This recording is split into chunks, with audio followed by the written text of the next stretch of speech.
Hello everyone, in today's video I'll show you on how you can simply fix your Instax Mini 12 not taking photos or pictures. So there's multiple ways to fix this problem, and the first thing that you want to do is to perform a hard reset.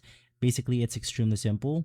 You want to extend the lens by rolling the ring to the on position, and basically from there you want to open the battery compartment. You want to take out both batteries right here, wait for around 5 to 10 seconds, and then put the batteries back in while the lens is still extended. This will then go ahead and reset the circuit board that will clear mechanical glitches and more. Now, the next thing that you want to do is to switch to a brand new non-rechargeable batteries.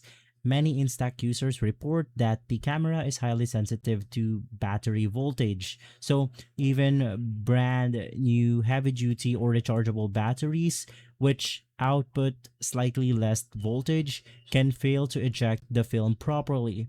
You also want to use a brand new alkaline AA batteries in order to fix the problem. And if you have a flashing light or lens issues, make sure that it's completely fixed before moving forward. Now you could also check the film counter. Basically, if the film counter shows an S instead of the number of shots remaining, it means that your camera has reset its counter, which can happen if the back cover was accidentally open.